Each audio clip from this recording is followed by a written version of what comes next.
बिस्मिल्लाहिर्रहमानिर्रहीम।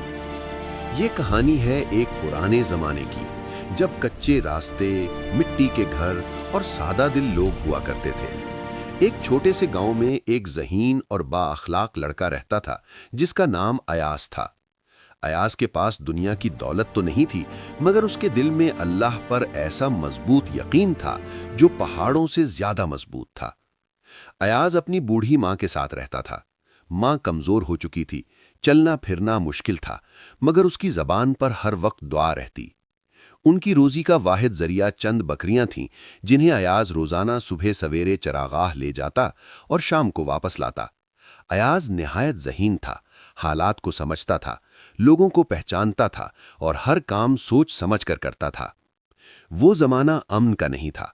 आसपास के इलाकों में डाकुओं का खौफ फैला हुआ था। लोग रात को दरवाजे बंद करके सोते और हर आहट पर चौंक उठते। अयाज की माँ अक्सर कहती, बेटा हम गरीब हैं, बस अल्लाह ही हमारा मुहाफिज है। अयाज मुस्कुराकर जवाब देता, अम्मा जिसका अल्लाह मुहाफिज हो, उसे किसी से डरने की जरूरत नहीं। एक रात चांदनी कुछ ज्यादा ही रोशन थी। अयाज बकरियों को बाड़े में बांधकर माँ के साथ सो गया।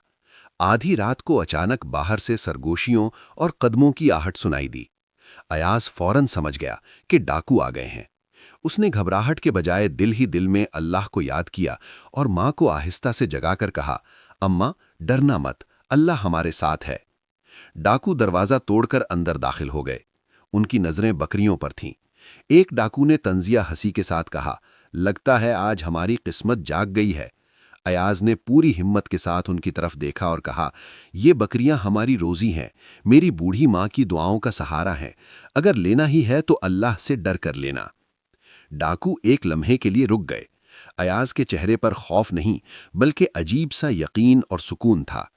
इसी लम्हे अयाज की माँ ने लरजती आवाज में दुआ मांगनी शुरू की, ए अल्लाह, हमारे सिवा कोई नहीं, तू ही हमारा मददगार है। अचानक जोर की आंधी चली, दरख्त हिलने लगे और दूर से घोड़ों की टापों की आवाज आई। डाकू घबरा गए। उन्हें लगा कि गांव के लोग या सिपाही आ रहे हैं।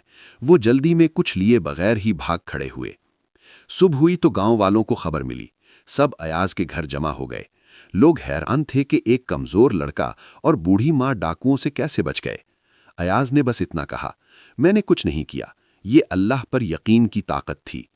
उस दिन के बाद गांव के लोग अयाज की इज्जत करने लगे और ये कहानी नस्लों तक सुनाई जाती रही कि जो अल्लाह पर कामिल यकीन रखे, दुनिया की कोई ताकत उसे नुकसान नहीं पहुंचा सकती।